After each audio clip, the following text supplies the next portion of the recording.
Hola, bienvenidos a un nuevo ejercicio del Centro Excel. En esta oportunidad le traemos la resolución de unos ejercicios de cinemática. Estos son los ejercicios que les vamos a proponer. Nosotros, a pedido de ustedes, vamos a resolver uno de ellos tres y en esta oportunidad el que más votaciones ha obtenido es este ejercicio. Podríamos haber resuelto este o este. Pero bueno, esos quedan para la próxima elección. Este ha sido el más pedido entre una encuesta que hemos realizado y el enunciado dice lo siguiente. Un guardabosque conduce una camioneta a 45 km por hora cuando un venado salta 60 metros delante de la camioneta en un camino rectilíneo. Después de un tiempo de reacción T, el guardabosque clava los frenos, generando en el vehículo una desaceleración de -3 metros por segundo cuadrado. El tiempo de reacción es el tiempo que transcurre entre la percepción de una señal para detenerse y la aplicación de los frenos. ¿Cuánto es precisamente ese máximo tiempo de reacción permitido que tiene el guardabosque para no atropellar al venado? Bueno, vamos a ese problema.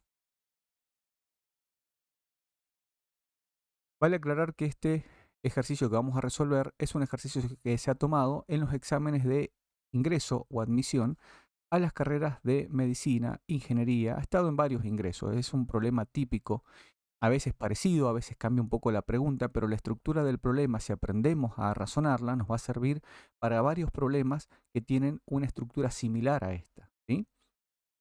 Bueno, acá tenemos el mismo enunciado que leímos anteriormente, solamente que acá nos aparecen una serie de opciones. Nótese que el tiempo de reacción, independientemente de la opción que tomemos, es un tiempo pequeño. Bueno, vamos a ver cuál de ellos será el correcto. Para eso, como en todo ejercicio de física, es necesario hacer un dibujo. Acostúmbrense a dibujar porque eso les va a ayudar demasiado antes de resolver el problema. Yo podría decir que el 80% de la resolución correcta de un ejercicio en física corresponde de un planteamiento correcto. Luego el otro 20 será ejecutar las ecuaciones en forma correcta, los despejes, la matemática. Pero el 80% es hacer una descripción completa, precisa y detallada para poder entender qué datos tenemos disponibles y cuáles son aquellos que no los tenemos o aquellos que nos preguntan. Fíjense que acá tenemos la imagen, acá tenemos el coche, el guardabosque, tenemos el venado, tenemos la velocidad, que no nos dice precisamente, pero la podemos asumir constante, porque de lo contrario nos hubiera dicho una velocidad inicial y una final o una variación de esa velocidad. Entonces podemos suponerla constante y vamos a suponerla obviamente en un sentido positivo en dirección al venado. Ahora, la aceleración es negativa. Eso lo que significa es que el sentido es opuesto al desplazamiento. Va a provocar la variación de la velocidad, pero precisamente disminuyendo el módulo de la misma. Por eso el sentido es contrario y su valor es negativo. Y ahora es clave que nos demos cuenta que si bien es todo un mismo trayecto, dentro de ese trayecto hay dos movimientos. Hay una parte donde el movimiento es rectilíneo uniforme, que es la parte del desplazamiento que transcurre entre el punto A y el punto B, que se lleva a cabo durante el tiempo que le lleva a reaccionar al guardabosque. Durante ese tiempo, minúsculo pero existente, el movimiento va a ser uniforme porque él no va a tener posibilidad de variar esta velocidad. Esta velocidad la va a seguir manteniendo indefectiblemente constante durante ese tiempo AB, que es el tiempo precisamente que le lleve a aplicar los frenos. Y luego, a partir de que él percibe la señal y aplica los frenos, parte otro movimiento, que es el movimiento que se va a llevar a cabo entre los puntos B y C, que es donde él precisamente aplica los frenos, ejecuta una desaceleración y empieza a disminuir su velocidad con el objetivo final que justo como máximo, en el momento de llegar al punto C, su velocidad final sea cero. Entonces, si nosotros hacemos este esquema de forma correcta, es muy probable que nuestra resolución tenga éxito. Y también recuerden que la velocidad con la que comienza el segundo tramo, el tramo BC, es la velocidad final que tiene en el punto B, que es la que mantuvo constante entre A y B. Y por último, antes de empezar a resolver el problema, recordemos cuáles son las ecuaciones que rigen cada movimiento. Estas son las ecuaciones del movimiento rectilíneo uniforme, en las que nos aparecen en la segunda columna, que básicamente es una sola ecuación que nosotros podemos despejar, por ejemplo, la velocidad y obtener esta. Obviamente en este movimiento no hay aceleración, eso es por definición del movimiento rectilíneo uniforme, donde la velocidad se mantiene constante. Y estas son las fórmulas del movimiento rectilíneo uniforme variado, que puede ser acelerado, en el caso de que las ecuaciones en el término donde aparece la aceleración sea positiva, será acelerado, y en el caso donde las ecuaciones en el término donde aparece la aceleración sea negativa, será desacelerado. Bien, vamos a dejar estas ecuaciones en la parte superior derecha para que nos dejen espacio para resolver el ejercicio. Una vez que hemos planteado correctamente el ejercicio, el paso siguiente es darnos cuenta de algo simple, pero muy importante. Bien, anotemos acá, entre el segmento A y B se efectúa un movimiento rectilíneo uniforme y entre el segmento B y C se efectúa un movimiento rectilíneo uniformemente variado. ¿Sí? Y ahora, esta ecuación que voy a escribir es fundamental. Nosotros, la distancia total que tenemos disponible, ¿sí?, son 60 metros, porque todo esto se lleva a cabo en el momento que el venado salta a la carretera. ¿Qué sería la posición en C? Bueno, la posición en C, que le podemos llamar distancia total, o directamente XC, no hay ningún problema con eso, vamos a llamar XC, es 60 metros.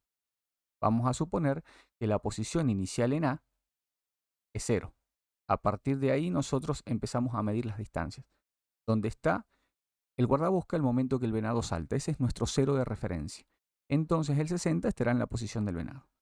¿Y ahora qué pasa? Algo que vemos ahí precisamente en la escala, que la distancia entre A y B más la distancia entre B y C es igual a la posición en C, los 60 metros que tenemos disponibles. Entonces, ¿cómo calculamos nosotros la distancia entre A y B? Esto es algo que lo observamos. Bueno, siguiendo las ecuaciones del movimiento que rigen el desplazamiento entre A y B, que serían movimiento rectilíneo uniforme. Y para calcular la distancia entre B y C, siguiendo las ecuaciones que rigen el movimiento entre B y C, que será un movimiento rectilíneo uniformemente variado. Eso es todo. ¿Ven? Si hemos hecho una correcta descripción del ejercicio, ahora sabemos cómo proceder. Claro, darse cuenta de esto es vital. No voy a decir que no, pero es algo que surge de una correcta gráfica de la situación. ¿Cómo calculamos la distancia entre A y B? Bueno, la única fórmula que tenemos para calcular la distancia, ¿sí?, es la única ecuación que tenemos en el movimiento rectilíneo uniforme. Si nosotros de esta ecuación despejamos el desplazamiento, recuerden que el desplazamiento es la posición final menos la inicial, ¿sí?, nos va a quedar la velocidad, o sea, el desplazamiento nos va a quedar el producto de la velocidad por la variación temporal. ¿Sí? Entonces pasamos a esta posición inicial, que es 0, porque le hemos asignado la posición en A0, la pasamos restando a la posición final, y eso es el delta X, esa es la variación entre A y B. Entonces esto nos va a quedar el producto de la velocidad entre A y B, que es constante, por la variación temporal entre A y B. Esa variación temporal entre A y B, ¿quién es? Es el tiempo de reacción, es el tiempo máximo que nosotros tenemos permitido para aplicar los frenos. Y ahora vamos a hacer lo mismo, pero mirando las ecuaciones del movimiento variado, que son acá, donde aparece el desplazamiento, ¿sí? Aparece en la primera ecuación, y esta posición inicial la pasamos restando a la posición final, y también aparece en esta tercera ecuación. Bueno, en esta tercera ecuación es donde nosotros vamos a despejar el desplazamiento de acuerdo a los datos que tenemos.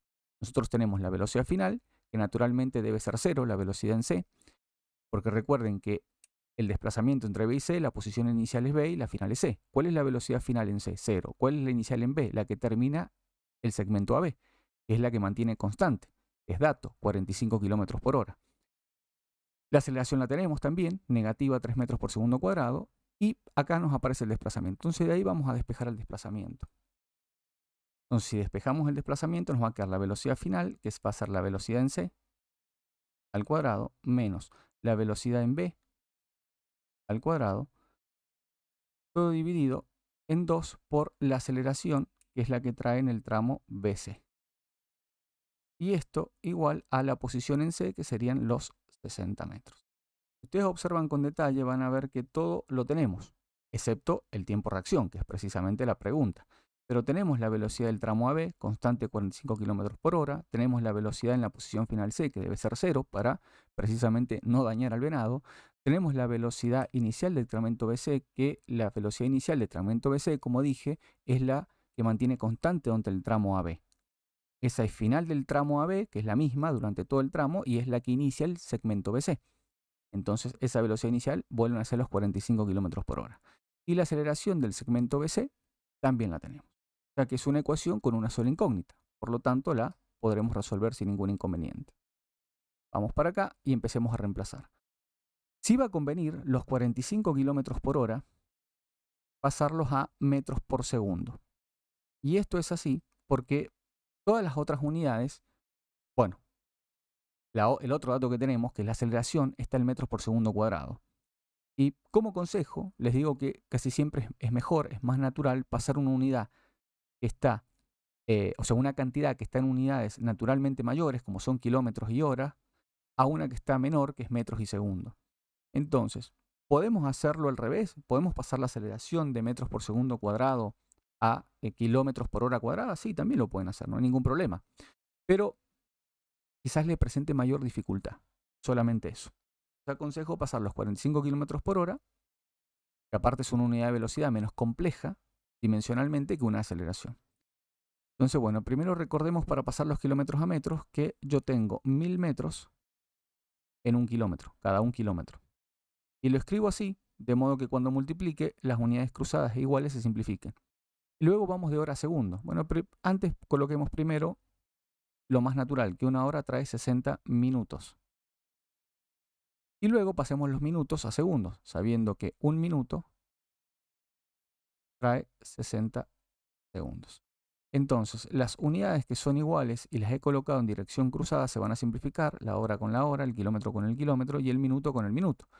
Nos queda finalmente en el numerador unidad de metros y en el denominador unidad de segundos. Si sacan esa cuenta, a 45 lo multiplican por 1000 y lo dividen en 60 por 60, que es 3600, les va a dar 12,5 metros por segundo. Y ahora van a ver que es más cómodo. Entonces, la velocidad del tramo AB constante, 12,5 metros por segundo. Por el tiempo que transcurre en ese movimiento entre A y B, que es el tiempo de reacción, lo vamos ya a colocar como TR, más, y reemplacemos por todo esto. La velocidad en C debe ser 0 metros por segundo, esto al cuadrado, menos la velocidad en B, que es la inicial, 12,5, vuelve a repetirse la final del segmento AB, la inicial del segmento BC. Todo esto dividido en la aceleración, que es negativo 3 metros por segundo cuadrado, y multiplicado por el 2. No nos olvidemos del 2 de la fórmula. Y esto debe ser igual a 60 metros. Bueno, acá esto nos va a quedar igual, porque acá no puedo resolver nada.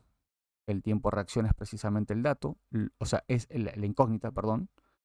Y si resolvemos este cálculo, esto les va a dar 26,04 metros. Recuerden aquí trabajar bien con las unidades, ¿sí? Pero si ustedes han despejado bien una ecuación y las unidades de cada una de las variables están en las mismas unidades derivadas, debe dar una unidad coherente con la ecuación, ¿sí? La ecuación debe ser homogénea en ese sentido. Si el resultado de esta suma de estos dos términos es metro, obviamente cada término debe quedar en metro. Si esto no es así, revisen porque o han despejado mal la ecuación o hay alguna unidad que no es coherente con las demás. Por ejemplo, una está en metro, otra está en kilómetros, o una está en segundos y la otra está en minutos. Entonces, obviamente, esto no les va a dar bien. Bueno, y de ahí finalmente, si despejamos el tiempo de reacción, ya nos queda una ecuación muy simple. Nos queda 60 metros, le resto 26,04 metros y lo divido en 12,5 metros por segundo. Bueno, aquí también, si ustedes hacen el análisis correcto de unidades, se van a simplificar los metros y les van a quedar segundos en el numerador. Y esto les da 2,72 segundos. Y es coherente porque estoy buscando tiempo. Bueno, espero que les sirva, que lo hayan comprendido quizás mejor. Y nos vemos en el próximo video. Recuerden que acá dejamos otros dos, ¿sí? para la próxima. Nos vemos.